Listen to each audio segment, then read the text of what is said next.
Vice President of the Philippines Sara Duterte announced her resignation from her position as one of President Marcos's cabinet member. Duterte said her resignation is brought by compassion to teachers and students and not because of weakness. More from this report.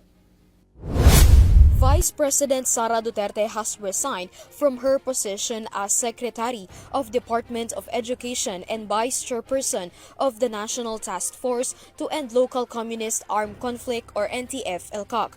Following her resignation submission in Malacanang, the Vice President held a press conference. Today, June 19, 2024, I sought an audience with the President and tendered my resignation as the Secretary of Education effective July 19, 2024.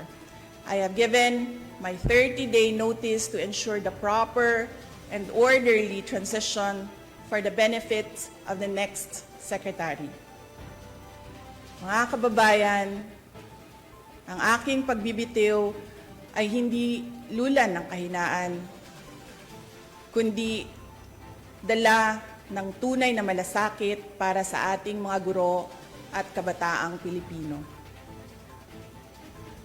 Bagamat hindi ako magpapatuloy na mamamahala sa kagawaran, patuloy pa rin nating itataguyod ang kalidad ng edukasyon na nararapat para sa Pilipino.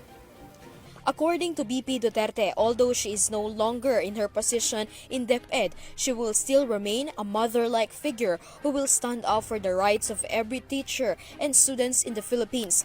As she stepped down, she expressed gratitude for all those who offered service for the department, from the highest position to the lowest position, for their support in establishing the programs under her leadership.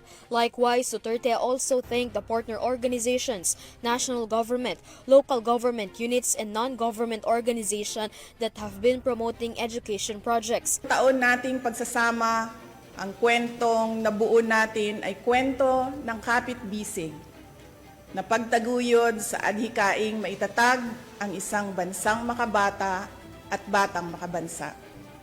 Ngunit anumang kwento, kahit gaano kaganda, ay sadyang nagtatapos rin. Duterte did not reveal the real reason for her resignation. In her resignation letter, she says that it will be effective after July 9, after her 30-day transition for 9 strands within the central office. She will remain as Vice President of the country.